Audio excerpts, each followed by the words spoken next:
Hello madam బాగా ఎలా ఉన్నారు అందరూ? మీరు కోరుకున్న బైక్ మీ ముందుకు తీసుకొచ్చేసాను. BMW F450 GS first ride review.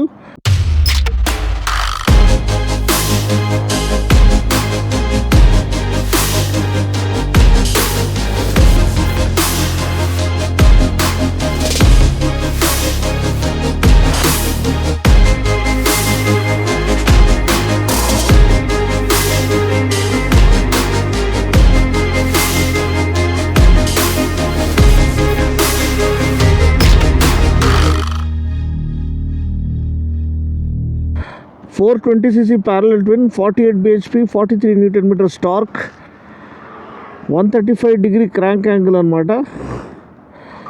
Easy ride క్లచ్తో వచ్చే మోడల్ ఇది. క్లచ్ వదిలేసాను చూడండి. ఫస్ట్ గేర్ నుంచి మీరు direct without clutch riding start చేసేయచ్చు.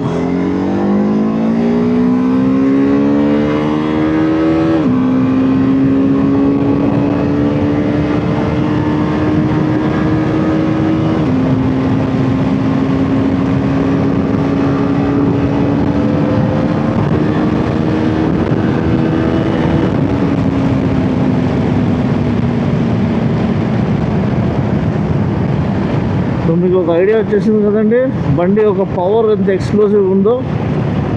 సో 135° క్రాంక్ యాంగిల్ ఒక అడ్వాంటేజెస్ ఏంటి, ఒక 90° వీటిని మిమిక్ చేసే ప్రయత్నం అనమాట. 135° క్రాంక్ యాంగిల్ ఆఫర్ చేయడం అంటే అన్ఈవెన్ ఫైరింగ్ ఆర్డర్ ఉంటుంది. మంచి టార్క్ లభిస్తుంది. Point number 1, bottom and torque, mid range torque బాగుంటుంది. సెకండ్ ఏంటంటే రిఫైన్మెంట్ బాగుంటుందని చెప్తున్నారు. సో రిఫైన్మెంట్ అంత కాసేం లేదు. వైబ్రేషన్స్ అనేది ఇక్కడ తెలుస్తుంది. రైట్ హ్యాండిల్ బార్లో కొంచెం వరకు ఫుట్ పెగ్స్లో వైబ్రేషన్స్, అంత అల్టిమేట్ రిఫైన్మెంట్ ఏం లేదు. థర్డ్ ఏమో ఎగ్జాస్ట్ సౌండ్ మంచి స్పోర్టీగా ఉంటుంది. అది బాగానే ఉంది నిజంగానే. ఎగ్జాస్ట్ సౌండ్ మనం మొత్తం రెడ్ లైన్ వరకు రివ్ చేస్తున్నాం కాబట్టి మంచి స్పోర్టీ ఎగ్జాస్ట్ సౌండ్ వస్తుంది. పాయింట్ నెంబర్ 4 ఏంటంటే స్లిప్పరీ కండిషన్స్. మీరు స్లష్లో అక్కడిక్కడ నడిపించినప్పుడు, మట్టిలో నడిపించేటప్పుడు బెటర్ ట్రాక్షన్ అనేది ఇది ఆఫర్ చేస్తుందంట ఈ 135° క్రాంక్ యాంగిల్. సో అది 4 అడ్వాంటేజెస్ 135° క్రాంక్ యాంగిల్ది. ఇంకోటి ఏంటంటే బండి ఒక ఎర్గనామిక్స్ ఎలా ఉంది, చాలా చాలా వెల్ సార్టెడ్గా ఉంది. మీరు రోజంతా నడిపించవచ్చు హ్యాపీగా. Wide handle bar, comfortable seat, well set foot pegs. So ఎటువంటి ఇబ్బంది లేదు. ప్రాపర్ అడ్వెంచర్ బైక్ లాగా మంచి అల్టిమేట్ కంఫర్ట్తో పాటు ఇవ్వబడింది. కానీ సస్పెన్షన్ ఇంకా బెటర్గా సాఫ్ట్గా ఇచ్చిండొచ్చు. ఇది కొంచెం హార్డ్గా ఉంది సస్పెన్షన్, అది ఒకటి గమనించాలి. అండ్ సస్పెన్షన్ ట్రావెల్ అనేది మీరు చూసినట్లయితే 180 mm travel front and rare అనమాట. అడిక్వేట్ అమౌంట్ ఆఫ్ ట్రావెల్ ఇచ్చారు ఫర్ అడ్వెంచర్ బైక్. కానీ సస్పెన్షన్ మరీ గట్టిగా రిజిడ్గా ఉంది. అది సాఫ్ట్ సస్పెన్షన్ ఇచ్చింటే కంఫర్ట్ అనేది ఇంకా ఇంప్రూవ్ అయ్యేది. సీటింగ్ కంఫర్ట్ ఓకే, సీట్ కొంచెం గట్టిగా ఉన్నట్టుంది కానీ ఓకే, మరీ సాఫ్ట్గా ఉన్నా మంచిది కాదు. సీట్ స్పేస్ కూడా బాగుంది. ఎందుకంటే ఆఫ్ రోడింగ్ అంటేనే you have to adjust your body position as per your terrain. So దానికి స్పేస్ ఇచ్చారు రైడర్కి బ్యాక్ అండ్ ఫోర్త్ మూవ్ అవ్వడానికి. ఈ console has is flagship models అంటే వాళ్ళు 900 GS, 1300 GS దీనిది వాళ్ళు ఇచ్చినట్టు ఇక్కడ ఆఫర్ చేయడం మంచి విషయము. అండ్ ఇక్కడ జాగ్ డయల్ ఇదంతా కంట్రోల్స్ అనేది హీటెడ్ గ్రిప్స్ ఇచ్చారు. మళ్ళీ దేనికో ఆల్రెడీ ఎండలు చచ్చిపోతున్నాము. దీంట్లో హీటెడ్ గ్రిప్స్ మీద ఎవడో యూజ్ చేస్తాడో అర్థం కావట్లేదు. బట్ లదాఖ్ లాంటి ప్లేస్లో అది పనికొస్తాయి. రైడింగ్ మోడ్స్ ఉన్నాయి, రెయిన్, రోడ్, ఎండ్యూరో ప్రో, ఈ 4 రైడింగ్ మోడ్స్ ఉన్నాయి. అండ్ మధ్యలో స్పోర్ట్ అనే ఒకటి వస్తుంది, నేను చూపిస్తాను మీకు. అది రైడింగ్ మోడ్ కాదు, అది జస్ట్ డిస్ప్లే చేంజ్ అవుతుంది.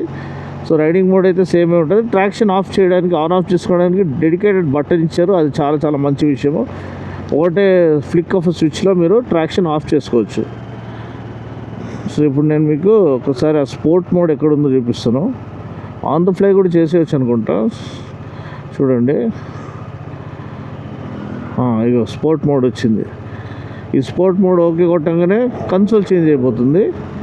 పవర్ అదంతా సేమే, జస్ట్ కన్సోల్ అనేది మీకు ఇలాంటి కన్సోల్ అనేది మీకు లభిస్తుంది. ఒకలాంటి మన S1000RRలో వచ్చే ట్రాక్ మోడ్ కన్సోల్ ఏది ఉందో అది మనకి లభిస్తుంది. ఇప్పుడైతే ప్రస్తుతానికి ఎండ్యూరో ప్రోలో ఉన్నాం కాబట్టి ABS వెనకాల ఆఫ్ చేయబడింది, ఫ్రంట్లో మాత్రం ఆపరేషనల్. అండ్ ట్రాక్షన్ కంట్రోల్ మొత్తానికి ఆఫ్ అయిపోయింది. ఒక్కసారి అలవాటు పడిందంటే ఇంకా ఆడుకోవచ్చండి బండితో. ఎందుకంటే బండి స్టాలింగ్ ఇష్యూస్ కాదు, ముందుకెళ్ళదు, అక్కడనే ఆగిపోతుంది బండి అది. ఓకే, సో ఇప్పుడు చూడండి, మనము ఈ స్పోర్ట్ డిస్ప్లే పెట్టుకున్నాము. ఓకే, రోడ్ మోడ్లో ఉన్నాము. ట్రాక్షన్ ఆఫ్ చేయబడింది. ఇప్పుడు మళ్ళీ ఇది ప్రెస్ చేస్తే థ్రాటిల్ డౌన్ చేసుకొని ట్రాక్షన్ అనేది ఆన్ అయిపోయింది. సో అలా పనిచేస్తుంది అనమాట. ఇది better to have on board. ఇట్లాంటి అడ్వాంటేజెస్ ఈ ప్రైస్ సెగ్మెంట్లో బాగా ఇచ్చారు. అని చెప్పాలంటే దీంట్లో 3 వేరియంట్లు ఉన్నాయి. ఒకటి బేస్ వేరియంట్ ఉంది. బేస్ వేరియంట్ దేనికి పనికిరాదు, వేస్ట్ అది. కానీ మిడిల్ వేరియంట్ ఏదైతే ఉందో అది నాకు చాలా, first of all black colour నా ఫేవరెట్ కలర్, చాలా బాగుంది. అఫ్కోర్స్ ట్రోఫీ కలర్స్ కావాలనుకున్నాను, ఇది ఒక్కటే కొనాలి, ఎందుకంటే వేరే ఆప్షన్ లేదు. అండ్ దీంట్లో మళ్ళీ మాన్యువల్ ఆప్షన్ ఇవ్వలేదు. సచ్చినట్టు ఈజీ రైడ్ క్లచ్ ఉండాల్సిందే. సో అది అంత జనాలకి నచ్చలేదు, నాకు నచ్చలేదు. మాన్యువల్ ఉంటే అది హ్యాపీగా ఎంజాయ్ చేయొచ్చు. అండ్ ఇప్పుడు NX 500 కొత్త ప్రైజింగ్ వచ్చింది ఈ క్లచ్తో పాటు. అది ఆల్మోస్ట్ 7.49 ఉంది అనుకుంటాను, 7.5 lakhs అందులో ఉంది. ఎక్స్ షోరూము ఆనుడ్ వచ్చేసరికి అది దగ్గర దాకా 9 వరకు వెళ్ళిపోతుంది. సో అంత పెట్టి అది కొనే బదులు ఇది వర్తే. కానీ దీంట్లో ట్రేడ్ ఆఫ్ ఏంటంటే దీంట్లో మెయింటెనెన్స్ భారీగా ఉంటుంది, జేబులు ఖాళీ అయిపోతాయి. దాంట్లో మెయింటెనెన్స్ చాలా చాలా తక్కువ ఉంటుంది హోండా కాబట్టి.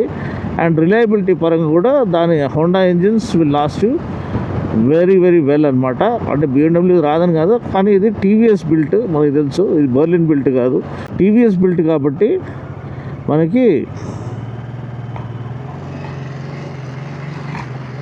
బిల్డ్ క్వాలిటీ పరంగా ఎటువంటి కాంప్రమైజ్ లేదు. చాలా చాలా రిచ్ బిల్డ్ క్వాలిటీ ఇచ్చారు.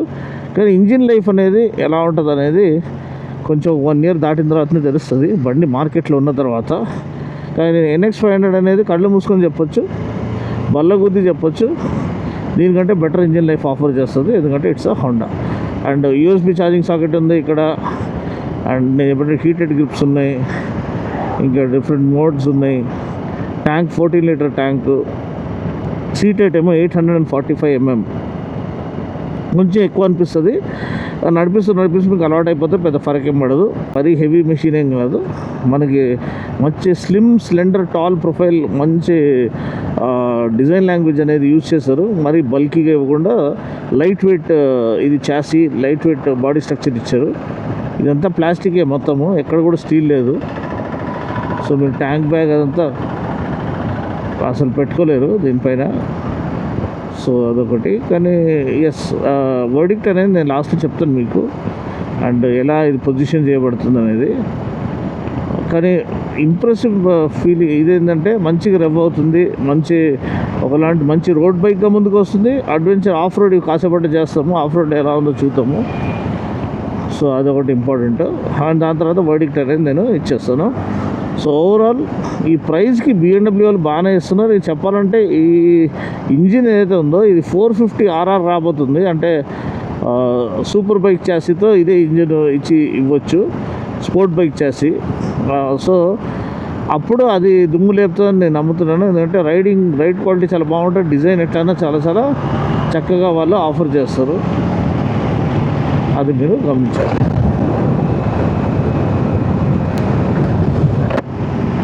సో అంతే అండి, ఇది బండి యొక్క ఓవర్వ్యూ. బండి బిల్డ్ క్వాలిటీ చాలా చాలా చక్కగా ఉంది. చూసినప్పుడు ప్రీమియం ఫీల్ వస్తుంది. Road going bike, very well built road going బైక్గా ఉంది. ఈ ఈజీ రైడ్ క్లచ్ అనేది ఇది like సెంట్రిఫ్యూగల్ క్లచ్ లాంటిది. సో అది మీకు అలవాటు పడితే కానీ మీకు అది సెట్ కాదు. సో నార్మల్గా మాన్యువల్ మోడల్ తీసుకోవడము ఎటువంటి హ్యాసిల్ లేదు. దీంట్లో కూడా మనం క్లచ్ యూజ్ చేయొచ్చు. చూడండి, క్లచ్ యూజ్ చేసి డౌన్ షిఫ్ట్ చేస్తున్నాం, మళ్ళీ క్లచ్ యూజ్ చేసి అప్ షిఫ్ట్ చేస్తున్నాం. సో అలా చేసుకోవచ్చు, మన ఇష్టం అనమాట. లేకపోతే క్లచ్ లేకుండా కూడా షిఫ్ట్ చేసుకోవచ్చు. చూడండి. సో దీని ఒక మ్యాజిక్ అనమాట, ఒక మ్యాజిక్ బైక్ అని చెప్పొచ్చు. కానీ ఇది మ్యాజిక్ బైకా ట్రాజిక్ బైకా అనేది కొన్ని రోజుల్లో తెలుస్తుంది. ఎందుకంటే సిచ్యువేషన్లు ఇప్పుడు చాలా, అంటే ఇందాక $1,000 ప్రైస్ అడిగాను, 37 లక్షలు అంట. 37 లక్షలు పెట్టి సూపర్ బైక్ కొనేంత మోజు నాకు తెలిసి ఎవరికి ఉండకపోవచ్చు, అంతగానము. దానికి మంచి కారు వచ్చేస్తుంది, లగ్జరీ కారు. సో ఇది అంత వర్త్ కాదు, ఓవర్ ప్రైస్ అనిపిస్తుంది. మిగతా అంతా ఓకే. అండ్ బండి అయితే ఇది నేను చెప్తున్నాను కదా, ఇది 4.9 lakhs మిడిల్ వేరియంట్ ఉంది, ఇది 5.39 ఎంత ఉంది. అండ్ నా సజెషన్ ఏదైతే ఉందో అది బ్లాక్ కలర్ మాన్యువల్ వేరియంట్ తీసేసుకోండి. ప్రైస్ తగ్గుతుంది, మంచి గేర్ కొనుక్కోవచ్చు దాంట్లో. అండ్ బండి ఇది యాజ్ ఇట్ ఈస్ చాలా ఇంప్రెసివ్గా ఉంది. సేమ్ అదే బండి వస్తుంది మనకి. అండ్ మాన్యువల్లో నడిపిస్తాం కాబట్టి ఇంకా బెటర్ ఫీల్ అనేది మనకి వస్తుంది.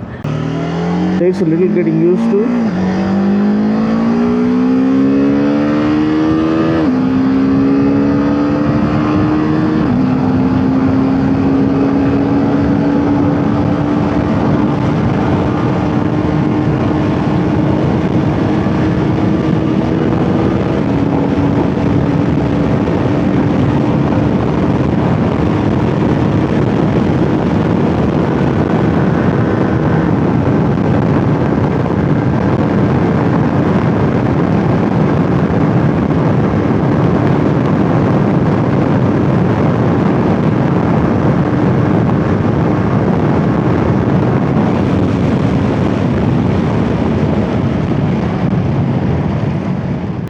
ఇది నా ఒక ఇంప్రెషన్ అండి. నెక్స్ట్ మనం బండిని ఆఫ్ రోడ్ రైడ్ చేసి చూద్దాం.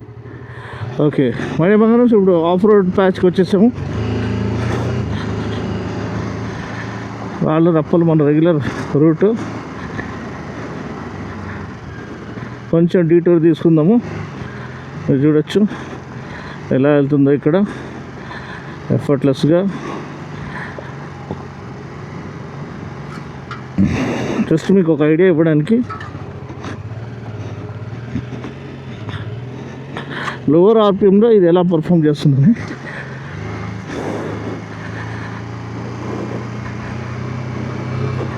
ఎఫర్ట్లెస్గా వెళ్ళిపోతుంది.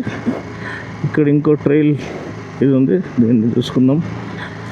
రెగ్యులర్ ట్రైల్ కంటే మనం కొంచెం లోపల నుంచి వెళ్తున్నాం ఈసారి. లోవర్ స్పీడ్ బ్యాలెన్స్ ఎలా ఉందని చూసుకోవడానికి అది చాలా ఇంపార్టెంట్. ఎస్పెషల్లీ ఈఆర్సీ క్లచ్ ఏమైనా స్టాల్ అవుతుందా, ఏమన్నా ఇదవుతుందా, కన్ఫ్యూజ్ అవుతుందా తెలుసుకోవడానికి. కానీ ఎటువంటి డౌట్ లేదు, వంటి రాక్ సాలిడ్ హ్యాపీగా వెళ్ళిపోతుంది. ఇక్కడ కొన్ని రాళ్ళు రప్పలు ఉన్నట్టున్నాయి, కొంచెం చూసుకొని తొక్కేయడమే. ఓకే, ఇటు నుంచి వెళ్ళాము. ఎస్, ఏడంటే ఆడికి తీసుకెళ్ళిపోవచ్చు. అడ్వెంచర్ బైక్ అంటే అదే అడ్వాంటేజ్. మొత్తం క్రాస్ కంట్రీ వచ్చేసాము. ఇక్కడ కొన్ని రాళ్ళ రప్పలు ఉన్నాయి, చూసుకుందాం. సో థ్రాటిల్ ఇస్తూ ఉండాలి అండ్ రేర్ బ్రేక్తో దాన్ని బ్యాలెన్స్ చేసుకోవాలి. కౌంటర్ బాడీ పొజిషనింగ్ ఉండాలి, బాడీ బ్యాలెన్స్ అండ్ రెస్ట్ బండి చూసుకుంటుంది. హ్యాపీగా వెళ్ళిపోతుందండి. ఒక విధంగా మీరు ఇది అలవాటు చేసుకుంటే బాగా ఎంజాయ్ చేస్తారు. అది ఎటువంటి రైడ్ అన్నా ఉండనివ్వండి, బ్యూటిఫుల్ బ్యూటిఫుల్ బ్యూటిఫుల్.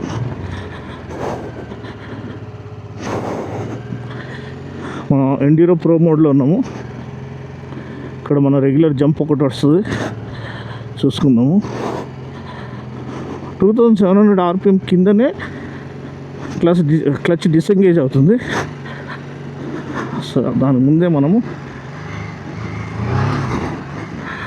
ఇది చేసుకోవడం బెస్ట్.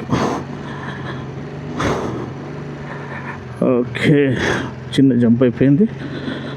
ఇప్పుడు మనము ఇక్కడ రెగ్యులర్ మన హైయర్ గేర్ క్రూజింగ్ పెట్టుకుందాం. ఓహో, ఎఫర్ట్లెస్ అండి, బ్యూటిఫుల్.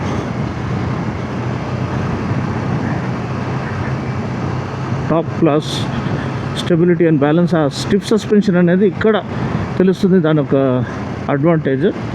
చాలా చాలా చక్కగా ఉంది, ఎటువంటి ఇష్యూ లేదు, అన్సర్టనిటీ లేదు, చాలా చాలా తిన్నంగా వెళ్తుంది. Very impressive. సో మై బంగారమ్స్, బండి గురించిన వర్డిక్ట్కి వచ్చేసాము ఇప్పుడు. Good and the bad, pros and cons. ఈ సెక్షన్ ఇలా ప్రతి బైక్కి మీరు ఇంక్లూడ్ చేయాలనుకుంటున్నారా? మీరు కింద కామెంట్ సెక్షన్లో తెలియచేయండి. ఎందుకంటే నార్మల్గా స్పెక్స్ అవి ఇవి చెప్పి అనవసరంగా ఎందుకు టైం వేస్ట్, మీరు దీంట్లో కూడా చదువుకోవచ్చు. బండి ఎలా పర్ఫామ్ చేస్తుంది అండ్ దీని కాంపిటీషన్తో పోల్చుకుంటే ఇది వర్తా కాదా, ఒక ప్రాక్టికల్ టేక్. సో ఇప్పుడు మనము ఫస్ట్ సీట్ హైట్ గురించి మాట్లాడదాము. సో సీట్ హైట్ మీరు చూసినట్లయితే మనకి 845 mm సీట్ హైట్ వస్తుంది. సో అది చూసి కొంతమంది భయపడవచ్చు. నేను 5 feet 6.5 అంటే 5 feet 7 inches అనుకోండి దగ్గర దాపు. సో నేను కూర్చుంటే ఇలా అనిపిస్తుంది. మీరు అడుగుతారు సీట్ హైట్ టెస్ట్ చేయండి అని. సో ఆల్మోస్ట్ టిప్టో చేస్తున్నా, కానీ సస్పెన్షన్ కొంచెం కంప్రెస్ అవుతుంది లైట్గా. ఇది కొంచెం స్టిఫర్ సస్పెన్షనే, అండ్ కొంచెం అడ్జస్ట్ చేస్తే చాలు నేను ఫ్లాట్ ఫుట్ చేయగలుగుతున్నాను. అండ్ అది కొంచెం మనకి కాన్ఫిడెన్స్ అనేది ఇస్తుంది. సో ఇది ఒక విషయం. సీట్ హైట్ ఏమో 845 mm, ట్యాంక్ కెపాసిటీ ఏమో 14 liters, and ground clearance 220 mm. మంచి క్వాలిటీ బ్యాష్ ప్లేట్ ఇచ్చారు, షార్ట్ స్టబ్ ఎగ్జాస్ట్ ఇచ్చారు, ఓపెన్ టీ ఫుట్ పెగ్స్ ఇచ్చారు. సో స్పెక్స్ అంతా నేను ఆల్రెడీ వాక్ అరౌండ్లో చెప్పేశాను. జస్ట్ ఒక ఓవర్వ్యూ ఇస్తాను. 420cc parallel twin engine, 135° crank, and 48 bhp, 43 Nm 6-speed gear బాక్స్తో పాటు 135° క్రాంక్ ఒక అడ్వాంటేజెస్ని మోటో బ్లాగ్లో చెప్పాను, అది చూసుకోండి. అండ్ ఇప్పుడు ప్రోస్ అండ్ కాన్స్కి వచ్చేద్దాం. సో దీని కాంపిటీషన్ ఏంటి? Adventure 390R, adventure 390S, adventure 390X ఇట్లాంటి మోడల్స్. అడ్వెంచర్ 390X ఏమో అరౌండ్ 3.4 lakhs నుంచి ఉంది. అడ్వెంచర్ 390R ఏమో 3.78 lakhsకి ఉంది. సో ఆ ఆర్ వేరియంట్ అనేది prograde suspension, longer travel suspension, 230 mm off ట్రావెల్తో పాటు వస్తుంది. అది అస్సలు ఒక నో హోల్డ్స్ బార్డ్ మాన్స్టర్ అనమాట. సో అలాంటి మషిన్స్ తక్కువ ప్రైస్కి ఉన్నప్పుడు, ఎస్ అది సింగిల్ సిలిండర్, ఇది ట్విన్ సిలిండర్, అది కూడా మర్చిపోవద్దు. కానీ అలాంటి మెషిన్స్ ఉన్నప్పుడు, అది కేపబిలిటీ, ఆ చాసీ అదంతా ఉన్నప్పుడు ఎక్స్పెక్టేషన్స్ అనేది కొంచెం పెరుగుతుంది. అండ్ BMW GSకి ఉన్న లెగసీ, నా ఫేవరెట్ బైక్ 900 GS అండి. అసలు 900 GSకి 10 out of 10, 100 out of 100 వేయచ్చు. నేను చెప్పాల్సింది ఏంటంటే, ఎవరైతే ఇది ఆల్మోస్ట్ 8 లక్షలు 7 లక్షలు దాదాపు రావచ్చు ఆన్ రోడ్. సో 7 లక్షలు పెట్టే బదులు ఆ 7 లక్షలు డౌన్ పేమెంట్ చేసి 900 GS కొనండి, మీకు ప్రాపర్ GS ఎక్స్పీరియన్స్ వస్తుంది. అండ్ GS ఒక DNA, ఆ GSకి ఉన్న లెగసీ అన్నీ మీరు ఎక్స్పీరియన్స్ చేస్తారు ఆ బండి. అట్లాంటి ఒక బుల్లెట్ ప్రూఫ్ బైక్ అనమాట నా ఫేవరెట్ GS 900 GS. కానీ దీంట్లో ఇది వర్తా కాదా అనేది ఒక డౌట్ వచ్చినప్పుడు, దీనిలో 3 వేరియంట్లు ఉన్నాయి. బేస్ వేరియంట్ ఓకే పక్కన పెట్టేసేయండి. సెకండ్ మిడిల్ వేరియంట్ ఏదైతే ఉందో అది రెగ్యులర్ మాన్యువల్ గేర్ బాక్స్ క్లచ్తో పాటు వస్తుంది. అది బెస్ట్ సెల్లింగ్ మోడల్గా ఉంటుంది. దానికి ఎందుకంటే దానికి బ్యాడ్జ్ GSకి ఉన్న లెగసీ, డిజైన్కి ఫుల్ మార్క్స్ వేయచ్చు. చాలా మంచి డిజైన్, సేమ్ మన 1300 GS నుంచి డిజైన్ క్యూస్ బారో చేశారు. అండ్ అదేవిధంగా మనకి లాంగ్ ట్రావెల్ సస్పెన్షన్ నేను చెప్పినట్టు ఇవన్నీ ఎక్విప్మెంట్ గురించి నేను చెప్పేశాను. సో దానికి ఫుల్ మార్క్స్ వేయచ్చు. కానీ ఫార్మ్ ఫ్యాక్టర్, క్యారెక్టర్, ఆ బండి క్యారెక్టర్ ఉందంటే ఈ ఈజీ రైడ్ క్లచ్ అనేది robs the bike of the character. ఎందుకంటే ఆ 2700 RPM వరకు అసలు క్లచ్ ఎంగేజ్ కాదండి. మీరు నార్మల్గా క్లచ్ అసలు యూజ్ చేయకుండానే ఫస్ట్ గేర్ షిఫ్ట్ చేయొచ్చు. ఫస్ట్ స్టాటిక్ నుంచే తీసుకుని వెళ్ళిపోవచ్చు. నేను ఇప్పుడు చూపిస్తాను చూడండి, జస్ట్ ఒక ఎగ్జాంపుల్ మీకు. నేను ఇక్కడనే ఉండండి, మీరు అట్లనే ఉండండి. నేను జస్ట్ మీకు స్టార్ట్ చేశానా, చేయి తీసేసాను, ఫస్ట్ గేరు అసలు క్లచ్చే యూజ్ చేయలే, చూడండి ముందుకెళ్ళిపోతుంది, చూసారు కదా. సో ఇది అందరికి ఎక్కలేదండి, ఎందుకంటే ఫస్ట్ 2700 RPM వరకు అసలు క్లచ్ ఎంగేజ్ కాదు, అసలు బండి కదలదు. సో ఏమవుతుంది, మనము స్లో టర్న్స్ తీసుకుంటున్నప్పుడు సడన్గా ఏమవుతుంది, బండి థ్రాటిల్ రెస్పాండ్ కాకపోతే ఆ బ్యాలెన్స్ అనేది అవుట్ అయ్యే ఛాన్స్ ఉంది. సో అక్కడ జనాలు కింద పడే ఛాన్స్ ఉంది. సో అలా కన్ఫ్యూజ్ చేస్తుంది. ఇది కొంచెం అలవాటు పడడానికి టైం పడుతుంది. అలవాటు అయిన తర్వాత మీరు యూజ్ చేసుకోవచ్చు. కానీ మాన్యువల్ వేరియంట్ ఎప్పటికీ సేఫ్. ఇంకోటి దీని కాంపిటీషన్ NX500 దగ్గర దాపు 7.49 lakhs ఉంది ఈ క్లచ్తో పాటు. అది కూడా సిమిలర్ సిస్టమే, కానీ దాంట్లో కంప్లీట్గా ఈ క్లచ్ ఆఫ్ చేసుకోవచ్చు నచ్చకపోతే. దీంట్లో ఆప్షన్ లేదు, సచ్చినట్టు యూజ్ చేయాల్సిందే. సో అక్కడ ఇది ఇంకా మార్క్స్ కోల్పోతుంది. అండ్ ఇంకోటి ఏంటంటే హోండాకున్న డ్యూరబిలిటీ, రిలయబిలిటీ, ఆ ఇంజిన్, TVS బిల్ట్ ఇంజిన్ చాలా బాగా బిల్డ్ చేశారు. మనం చాలా గర్వంగా ఫీల్ అవ్వాలి. మన Indian manufacturer almost Berlin built quality మనకి ఇచ్చాడు. ఆ సస్పెన్షన్ కానీ, ఫిట్ అండ్ ఫినిష్ కానీ, చాసీ కానీ, ఈ అటెన్షన్ టు డీటెయిల్ కానీ, హ్యాండిల్ బార్ కానీ చాలా చాలా రిచ్గా ఇచ్చాడు. ఆ TFT కన్సోల్ కానీ, వీటన్నిటికీ ఫుల్ మార్క్స్ వేయొచ్చండి డిజైన్ పరంగా దీనికి. కానీ ఫార్మ్ ఫ్యాక్టర్లో కొన్ని ఇది ఉన్నాయి, వైబ్రేషన్స్. ఇప్పుడు ఆ 135° క్రాంక్ యాంగిల్ ఉంది దీనికి. దానికి 4 అడ్వాంటేజెస్ చెప్పాను. ఒకటి, టార్క్ బెటర్గా ఉంటుంది. సెకండ్, రిఫైన్మెంట్ బెటర్గా ఉండాలి, అది లేదు. థర్డ్, ఎగ్జాస్ట్ నోట్ బాగుంటుంది. అండ్ ఫోర్త్ ఏమో మన స్లిప్పరీ సర్ఫేసెస్లో బెటర్ ట్రాక్షన్ అనేది ఇది ఆఫర్ చేస్తుంది. సో సెకండ్ పాయింట్ ఏదైతే రిఫైన్మెంట్ కూడా ఉందో, రిఫైన్మెంట్ అంత రిఫైన్డ్గా లేదండి బండి. అందుకని ఘోరంగా వైబ్రేషన్స్ ఉన్నాయని కాదు, వైబ్రేషన్స్ ఉన్నాయి అంతే, కానీ అంత దారుణంగా లేదు. కొన్ని ఇప్పుడు ఆర్టీఆర్ 160 ఉండేది, పాతకాలం ఆర్టీఆర్ 160 చాలా వైబ్రేషన్స్ ఉండేది. RR 310 ఉంది, దాంట్లో వైబ్రేషన్స్ ఉంది. సో ఇది అంత దారుణంగా కాకపోయినా కానీ వైబ్రేషన్స్ మీకు హ్యాండిల్ బార్లో ఫీల్ అవుతుంది, ఫుట్ పెగ్స్లో ఫీల్ అవుతుంది, ఇక్కడ సీట్ దగ్గర కూడా ఫీల్ అవుతుంది. ఆ లైట్ వైబ్రేషన్స్ అనేది it robs the Joy of riding. అదే మీరు వీస్ట్రామ్ నడిపియండి, వీస్ట్రామ్ 800D లేకపోతే పాత వీస్ట్రామ్ 650 తీసుకోండి, అసలు అంత రిఫైన్డ్ ట్విన్ సిలిండర్ ఇంజిన్ నేను జీవితంలో నడిపేయలేదు, అంత రిఫైన్డ్ అంది అసలు. సో అవి రిఫైన్మెంట్కి ఒక ఎగ్జాంపుల్, ఒక బెంచ్ మార్క్ అని చెప్పొచ్చు. ఇది రిఫైన్మెంట్లో కోల్పోయింది, మార్క్స్ పోయినాయి అని చెప్పొచ్చు. ఎక్విప్మెంట్ పరంగా ఓకే. అండ్ మెయింటెనెన్స్ కాస్ట్, దీంట్లో భారీ మెయింటెనెన్స్ కాస్ట్ వస్తుందండి. స్పోక్ వీల్స్ ₹1,00,000 అంట. మీరు ఇప్పుడు జనాలు ఎవరైతే లేదు నాకు అలాయ్ వీల్స్ వద్దన్నా నేను స్పోక్ వీల్స్ వేయించుకుంటాను, ఎంత BMW మోటార్లో అంటే స్పోక్ వీల్స్ ₹1,00,000కి మీరు ఇంకో మోటార్ సైకిల్ కొనేయచ్చు. సో అలా ఉంటుంది, దీని ఒక కాస్ట్ చాలా భారీగా ఉంటుంది. సో అది అంతా ఆలోచించుకోండి. బండి కొనడం పెద్ద విషయం కాదు, ఇప్పుడు ఎవరన్నా పోయి ఒక BMW కొనేయచ్చు, ఒక మర్సిడీస్ కొనేయచ్చు, జాగ్వార్ కొనేయచ్చు, ఒక Audi కొనేయచ్చు, కానీ దాని తర్వాత వచ్చే మెయింటెనెన్స్ Porsche కొనేయచ్చు. ఆ కొనడానికి డబ్బులు ఉంటాయి ఓకే, దాని తర్వాత భారీ ఇది బిల్స్, ఇవి మెయింటెనెన్స్ కాస్ట్, సర్వీస్ బిల్లు 50,000, 60,000, 40,000, 35,000 వచ్చిందంటే ప్రతిసారి మనం ఏడికెళ్ళి మొత్తం పాకెట్ ఖాళీ అయిపోతుంది. సో అది మీరు గమనించుకోవాలి. సో అది మీరు ఆలోచించుకోవాలి బండి కొనే ముందు. అది కాకుండా మిగతాదంతా బాగానే ఉంది. అండ్ BMW బ్యాడ్జ్ లేకపోతే ఈ F450 ఈ మిడిల్ వెయిట్ సెగ్మెంట్లో ఒక ప్రీమియం క్వాలిటీ బైక్ కావాలి అనుకున్న వాళ్ళు ఇది చూడొచ్చు. అండ్ దీంట్లో నేను సజెస్ట్ చేసేది మాన్యువల్ వేరియంటే. ఎప్పటికీ మాన్యువల్ వేరియంట్ సేఫ్ అండి, లైఫ్ కూడా బాగా వస్తుంది, హ్యాసిల్స్ తక్కువ, మీరు ఎక్కడంటే ఆడ తీసుకెళ్ళొచ్చు. నాకు తెలిసి బండి ఇంకా ఇంప్రెస్ అవుతుంది, అదే ఎక్కువ సేల్ అవుతుంది. మీరు ఏం పిక్ చేస్తారు, ఇది అడ్వెంచర్ 390R లేకపోతే NX 500లో మీరు ఏది పిక్ చేస్తారు, ఎందుకు పిక్ చేస్తారు, కింద కామెంట్ సెక్షన్లో తెలియచేయండి. ఇది ఒక unbiased, totally unfiltered review. Video కనుక నచ్చినట్లయితే లైక్ చేసి కమెంట్ చేయండి. ఇటువంటి రివ్యూస్ టోటలీ వర్డిక్ట్తో పాటు కంపారిజన్తో పాటు మీకు కావాలంటే 1000 లైక్స్ మినిమం రావాలి. దీనికి మీరు షేర్ చేయండి అన్న ఒక ఎఫర్ట్ని అప్రిషియేట్ చేయడానికి. మరొక వీడియోలో మళ్ళీ కలుస్తాను. అప్పటి వరకు take care, God bless and ride safe.